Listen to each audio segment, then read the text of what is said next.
దీంతో పాటు అన్న మొత్తానికి ఇప్పుడు పార్లమెంట్ ఎలక్షన్ సంబంధించి ప్రచారాలు నడుస్తూనే ఉన్నాయి. ఇటు బీఆర్ఎస్ పార్టీకి సంబంధించింది వీళ్ళు ప్రచారం చేసుకుంటూ పోతూనే ఉన్నారు, అటు బీజేపీకి సంబంధించి వాళ్ళు ప్రచారం చేసుకుంటూ పోతూ ఉన్నారు. నాకు ఇక ఎక్కడ కూడా కాంగ్రెస్ సంబంధించిన ప్రచారం సరిగ్గా సోషల్ మీడియాలో కనిపిస్తలేదు, మెయిన్ స్ట్రీమ్లో కూడా ఏదో ఏమంటారు వాళ్ళకు ఏదో వచ్చేటువంటి పేపర్లలో కనిపిస్తుంది తప్ప కానీ ఎక్కడ కూడా కరెక్ట్ ప్రచారంలో ఖచ్చితంగా దాదాపుగా వెనకబడింది. అందులో పర్టికులర్గా ఖచ్చితంగా గెలవాల్సిన సీట్లు అంటే ఒక రెఫరెండం అని చెప్పుకుంటున్నటువంటి ఈ ముఖ్యమంత్రికి రెఫరెండం ఉన్నటువంటి మీరు అన్నట్టు చేవెళ్ళ కావచ్చు, లేకపోతే మల్కాజ్గిరి కావచ్చు, భువనగిరి కావచ్చు, ఏదైతే సికింద్రాబాద్ కావచ్చు, ఈ 4 ఎంపీ సీట్లకు సంబంధించిన దాంట్లో ప్రస్తుతం ఉన్న రేవంత్ రెడ్డి చూస్తూ ఉన్నాడు. బట్ కాకపోతే మాత్రం అక్కడ బీజేపీకి ఫేవర్ ఉంది, అక్కడ బీజేపీ ఎక్కువ గెలిచే అవకాశాలు ఉన్నాయని చెప్పేసి కనిపిస్తూ ఉన్నాయి. దీన్ని ఎట్లా చూడొచ్చు? ఇది దాంట్లో షిండేలో భాగంగా చూడొచ్చా? ముందు అవన్నీ ముందు చూసుకోవాల్సింది ఏంటంటే కాంగ్రెస్ పార్టీ అభ్యర్థులను ఫైనలైజ్ చేయడంలోనే వెనుకబాటుతనంతో ఉన్నది. అభ్యర్థులను ఫైనలైజ్ చేయడము ఇన్ఛార్జిగా గతంలో ఫస్ట్ ఇన్ఛార్జిగా ఏంది చేవెళ్ళ మహబూబ్ నగర్కు ఇన్ఛార్జిగా ఉండే ముఖ్యమంత్రి, తర్వాత మల్కాజ్ సిట్టింగ్ ఎంపీ అనేది ఉండే, తర్వాత నేను ముఖ్యమంత్రి చేయబట్టి ఇన్ఛార్జి వద్దా అని చెప్పి ఎందుకు సర్వేలు వస్తున్నాయి, రిపోర్ట్లు నెగిటివ్గా ఉన్నటువంటి నేను ఇన్ఛార్జిగా ఉన్నాయి, ఓడిపోతే మరింత పరుగు పోతుంది అనే దాంతో మళ్ళీ దానికి ఏం చేసి ఇన్ఛార్జిగా మార్పిచ్చేసుకున్నారు. ముఖ్యమంత్రి అంతటా తిరిగేది ఉంటుంది చేయబట్టి ఇన్ఛార్జిల నుంచి బాధ్యతల నుంచి తప్పుకొని రాష్ట్రం అంతా ప్రచారం చేయాలనే ఒక కాన్సెప్ట్ తీసుకొని ఈ చేవెళ్ళ మహబూబ్నగర్ది తప్పుకున్నాడు. నిన్న మహబూబ్నగర్ కొడంగల్కి పోయినప్పుడు కార్యకర్తల నుంచి మండలి నుంచి వచ్చినటువంటి స్పందన చూసి ఒక సెంటిమెంట్ చెప్పడం అది పోయింది. ఆ తర్వాత చేవెళ్ళకు సంబంధించినటువంటిది కూడా క్యాండిడేట్ నేను ఫస్ట్ అక్కడ సునీతా మహేందర్ రెడ్డి ఉండాలనుకుంటే కుదరలేదు, రంజిత్ రెడ్డిని తర్వాత తీసుకొచ్చి పెట్టేసుకున్నారు, మల్కాజ్గిరికి పంపించారు.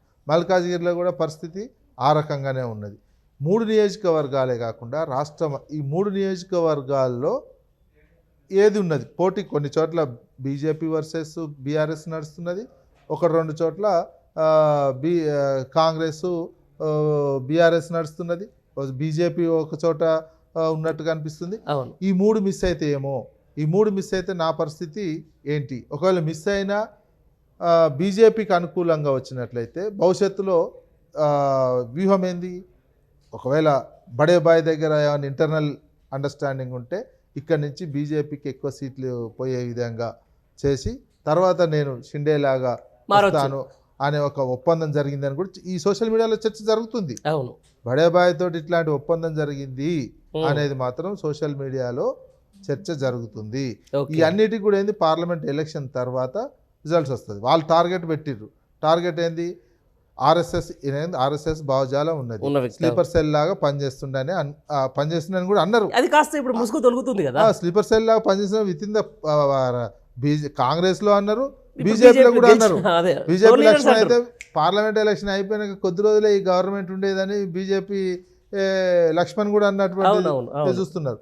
ఇంకా షిండేల కోసం మా దగ్గర పైరవీలు చేసుకుంటున్నారు, షిండేలు అవుతానికి అనేది అన్నటువంటి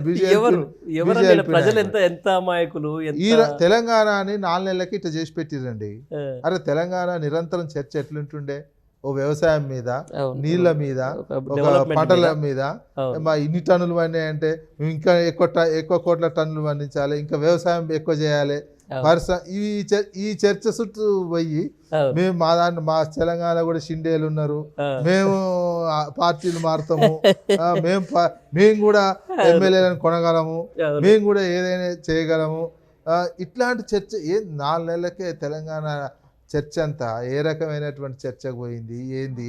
ఇంత ఉద్యమం చేసి తెలంగాణ వచ్చి 10 ఏళ్ళకే మళ్ళీ దీని చుట్టే చర్చ చేసుకునేటువంటి పరిస్థితి తెలంగాణకు రావడం ఒక బాధాకరమైన అంశమే. ఇక రాజకీయంగా తన అనుకున్నట్టు ఆ వ్యూహంలో భాగంగా మరి ఇక బీజేపీ నేను 5 ఏళ్ళు సీఎం ఉండాలి, అది టార్గెట్. ఇప్పుడు ఉన్నటువంటి ముఖ్యమంత్రికి ఎన్ని రకాల రాజకీయ ఇబ్బందులు వచ్చినా దాన్ని చూసుకొని నేను ఎమ్మెల్యేలైనా ఏ పార్టీ నుంచి మేనేజ్ చేసుకుంటా, నేను వేరే పార్టీలోకి పోతానా, వేరే పార్టీ వాళ్ళు ఇటు వస్తారా, ఇవన్నీ కాదు, నేను 5 ఏళ్ళు చీఫ్ మినిస్టర్గా ఉండాలనే వ్యూహంతో ఇవన్నీ నడుపుతున్నారు. ముందేంది ఇప్పుడు ఒకవేళ ఏదైతే కొట్లాడినట్టు చేస్తారు, ప్రచారం చేయాలంటే ఇంకా సరంజామా కావాలి. ఎమ్మెల్యేలు మననే కొంతమంది ఖర్చు పెట్టుకుర్రు, ఎమ్మెల్యేలకు కూడా మన టికెట్ ఇస్తేప్పుడే ఒక్కొక్కరి దగ్గర ఇంత అమౌంట్ చూసి చూపిస్తేనే మిగతా అమౌంట్ కలిసి చేసినటువంటిది. మళ్ళీ ఇప్పుడు ఏంది ఎమ్మెల్యే ఎలక్షన్ కావు, ఎమ్మెల్యేలకి ఇవన్నీ ఇస్తే ఖర్చు పెడతారా లేదా అని అదో టెన్షను. అందుకే ఇంకా కాంగ్రెస్ పార్టీ కూడా ఎందుకు అధికారంలో ఉన్న కాంగ్రెస్ పార్టీ కూడా ఎందుకు ఇంకా ప్రచారం చేయలేకపోతుంది? ఇంకా క్యాండిడేట్లు అనౌన్స్ చేసిన దగ్గర కూడా జోరుగా ఎందుకు ప్రచారంలోకి పోలేకపోతున్నారు? ఆర్థిక వనరులు ఉన్నా కానీ ఆర్థిక వనరులు ఇంకా పూర్తిగా డిస్ట్రిబ్యూషన్ కాలేదా? ఇది కాలేకపోవడంతో ఎమ్మెల్యేలు ఖర్చు పెట్టుకోవాలి. ఎమ్మెల్యేలకు ఇప్పుడు వాళ్ళ ఎలక్షన్ కాదు, నా ఎవరు ఎలక్షను ఇస్తే పార్టీ హైకమాండ్ నుంచి ఏమన్నా పైసలు ఇస్తే ఆర్థికపరమైన సహాయం వచ్చినప్పుడు అప్పుడు చూద్దామనే ఆలోచనతోటి ఎమ్మెల్యేలు ఉన్నారు.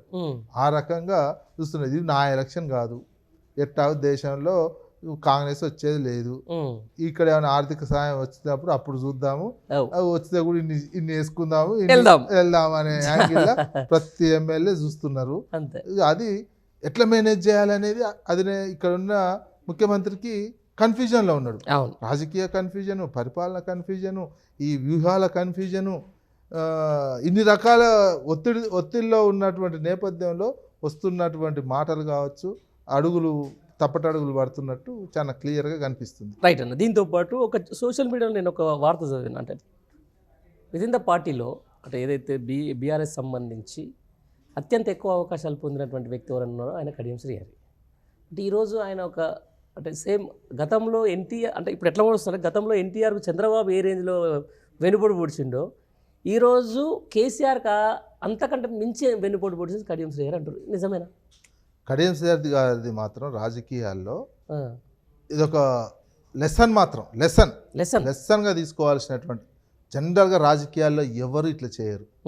మొత్తం రాజకీయాల్లో తన ముందు నుంచే సీటు కావాలంటే ఒక పార్టీ తరఫున అడిగినప్పుడు ఆ పార్టీ అధినేత టికెట్ ఇచ్చిన తర్వాత కూడా ఈ రకంగా తనకు కావాల్సిన ఇతర ఆర్థికపరమైనటువంటి సహాయ సహకారాలు కూడా సిద్ధం చేసినటువంటి సందర్భంలో ఇట్లా పోవడం మాత్రం మీరు అన్నట్టు చంద్రబాబుకు సంబంధించినటువంటి ఒక ఎన్టీఆర్ని ఎట్లా వెన్నుపోటు పెడిచినటువంటి దాంట్లో ఈ ఒక్క అంశం విషయంలో ఆ రకమైనటువంటిది మాత్రం పోలిక కరెక్ట్ ఉంది. ఈ పార్టీకి ఏంది మొత్తం రాజకీయంగా తెలుగుదేశం పార్టీ మరుగున పడ్డ తర్వాత ఇక్కడ తెలంగాణ వచ్చిన తర్వాత రాజకీయంగా అన్ని అవకాశాలు తీసుకొని కూడా ఓ పార్టీకి ఉన్నాడు.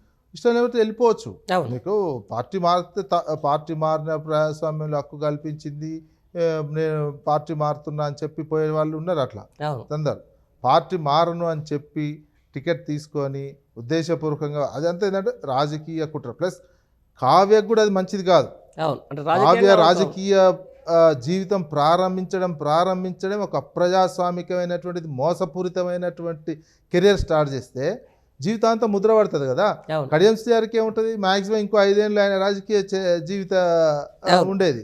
నెక్స్ట్ వారసురాలకు ఉండాలనుకుంటున్నటువంటి నేపథ్యంలో వారసురాలకి ఏంది ఫస్ట్ కెరియర్ స్టార్ట్ చేయడం ఒక అత్యంత మోసపూరితమైనటువంటి చర్య ముద్రపడి ఉంటుంది.